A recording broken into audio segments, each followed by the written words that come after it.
So guys, welcome back to the channel. As you can see behind me, we have the Mark 1 Focus RS that Jason bought, and it was slightly broken straight away. So, Jason, she's back, mate. So I tried to get as much content as I could, but of course, time frame more than anything. You're so fast with what you do that I didn't actually have an opportunity to get anything. So this was done in like a couple of days, literally a couple of days, yeah. So if you guys didn't realise or remember or watch the other video, basically Jason bought this car. He's had one before. We will get into that once we drive it, and it broke straight away, mate. It broke a few times. Yeah, it broke a few times. Kept losing coolant. It lasted 15 minutes on the way home from buying the car. I have a heavy right foot. Hit the motorway, but to be fair, it should put up with it. Yes, it should. It's built for that. Heater major hose exploded. Then Jimmy and I, we had to stop 18 times on the way home from Essex to the island. We made it. Fine. Yes. No hot spots. We've got some good information on a system in there that we'll show you in a minute. It doesn't have a thermostat or a gauge, sorry. Yeah. Anyway, got the car back. I then blew another 3 hoses onto AirTech, water specialists, ordered the hose kit. Because I wanted them to match the ones that someone's already bought. Yeah. 10 to 14 day lead time. So That's just how it is. We've used some local place and put some rubber hoses on it, so it's safe for now. Yep. That's done. So just checking the coolant this morning because I have just driven it in. So just making sure on anything, just keeping an eye on stuff. And checking the oil level. Obviously we've got a brand new turbocharger installed. Look at that down there. You guys can just about see that. I'll put a picture on the screen right now of what it looked like, because again I didn't actually get a chance to get in here before it went on, so good turnaround. So basically Tuesday night when I was getting my chips it broke. Tuesday night late Jimmy and I come and diagnose the turbo. By 9:30 it was on the floor. Yeah. 9:30 I'm pretty like, oh god. Oh god, what have I bought? Yeah, what is going on? So I've messaged Vince from Turbo Performance Limited that night. He's responded to me early doors in the morning. The turbo is on its way Wednesday morning in a box. Yes. To Ringwood. To him. Turbo Performance Limited, very broken. That's so good. Me, and he said, this is Thursday morning now. It's out for delivery. Thursday afternoon, it's on his bench, stripped down. Mad. And Thursday afternoon we've got a reason. He goes, basically, there's an oil seal in the back of the turbo, that is the last remaining seal that holds oil within the lubrication right. side of the turbo. Yeah. That had loads of carbon deposits on, so kids, listen, oil changes are important. They are. It's still 140,000 miles. It's going to have got carbon deposits on it, unless the last people that have owned this car methodically change the oil, use the correct oil. There's so many reasons why that happens. Yeah. Anyway, it probably would have been fine had I not been enjoying the car. Enjoying yourself, yeah. Too right. And it just went, and it stuck. It went solid, no boost. Manifold became a barbecue. It was so hot. It was so hot. You could just smell that it was a blockage. Yeah. So that was that. So next thing then was Vince said to me, right, okay, impeller wheel, hybrid side, cold side. We've got a hybrid now. Standard internals for the other side. So on the hot side, turbo was then on the ferry from Ringwood to Yarmouth. I was then collecting it from Yarmouth Saturday morning, and Saturday afternoon we dropped it's going on. And 6 o'clock Saturday I drove it home. That is such a good turnaround. So that's why I haven't got too much content on this, because I have been everywhere. Yeah, so in other words, within what, 3-4 days? 4 days. 4 days, it's ready to go again. Yeah, but the performance parts that we'd ordered from Auto Specialist stuff haven't arrived yet. Yeah. So there'll be another load of information to put out there. Oh, we'll do another video when they come and we'll do. Yeah. New hoses, etc. So that's all going to be done. The next best thing I did while it was off the road was, so this, what did it have on? So it had some very old Yokohamas on, which would have been fantastic back in 2007. Yeah, but now they were aged out. They were really hard. Yeah. And the rubber had got to the point where it just wasn't rubber anymore, it was more plastic. Yeah. So the minute this came onto any sort of boost, it just didn't lose. So at 290 horsepower, that ain't coping. It's all about tyres. You can have all the power in the world there, but you need to have some good tyres in there. Yeah. Because it had no traction. No, it's like, going down the road. It was funny for a minute hearing it back off the limiter. That's partly what killed the turbo. Right. Because it would like limiter bash. Yeah. Before you could even grab another gear. Yeah. To do anything. So that's in turn what had a knock-on effect. Basically, it was like being on a slippery, icy road all the time. The tyres to be fair, we'll do someone a turn for a track day if he gets some heat. Oh yeah. So we sold those to a local friend. Yep. He's going to probably get some heat into them, you know, in summer. And enjoy them. They were brand new. Yeah. They've done, I'd not say 1,000 miles. Wow. But they've just been sat in a garage, which is a bit of a shame. Yeah. You put your nail in them, they're just no rubber anymore. Yeah. Michelin Pilot Sport 4s, you're going to see in a minute, transformed. The difference. So much more modern again. It's got this is obviously what they would have come with Pilot Sport 1s or /2s when the car was launched. So there was a car built around the Michelin brand. So it's got Michelin. It's got Michelin back on it. So yeah, it makes you feel nice. You're back to like a standard, like even down to the tyres. It's like a standard form. Michelin's car related. Yeah, they are good. They are good. So what we're going to do now is you guys know what's going on. Tyres, turbos back on, everything. We're going to take it for a drive, mate. First drive. So you need a lift. I need a lift. Yeah. Let's get outside. So let's get in it.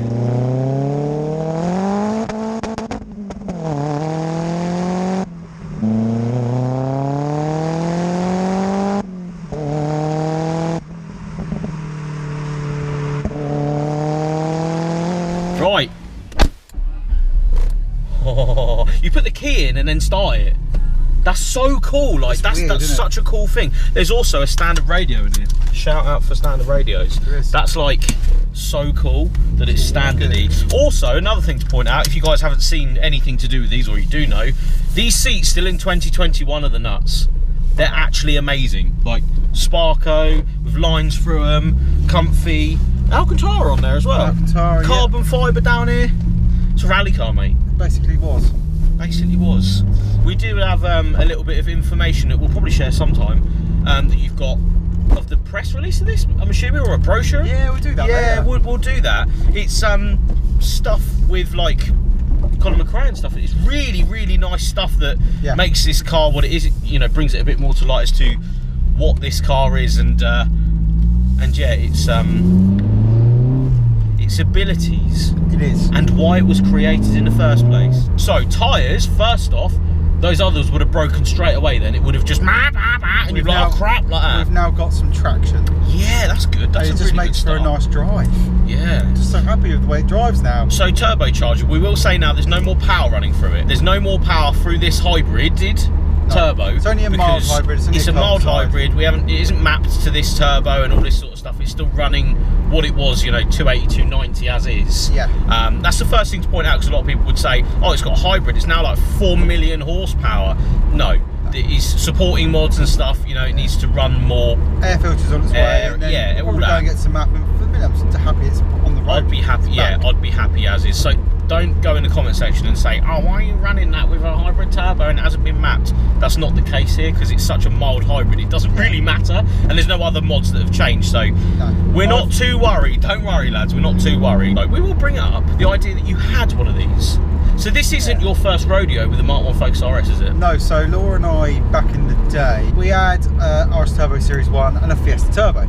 Yep. So those cars combined back in 2009, 2010. Yeah, those cars in 2009 were roughly the value together as one of these. Right.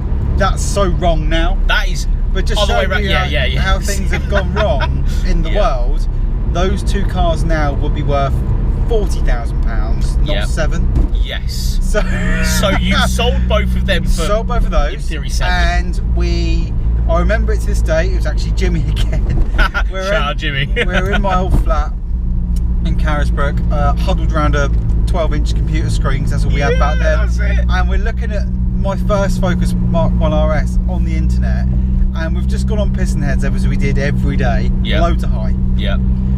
Because that's what you would do. That's what you do, isn't it? Couldn't afford the expensive ones. Anyway, up came ND03 YKS.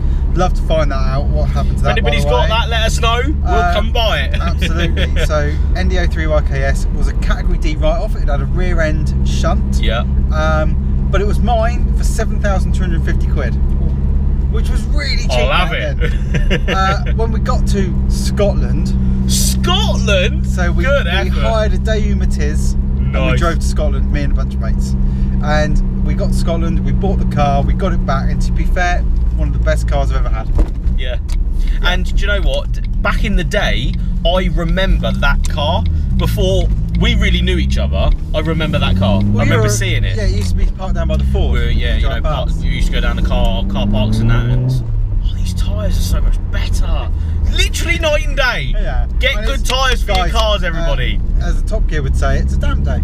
It is a very damn day. It's a damn day. And we're still getting solid traction on a 280, 290 horsepower front-wheel drive turbo car. The car arrived, and we had a good 2 years in the car. Brilliant car.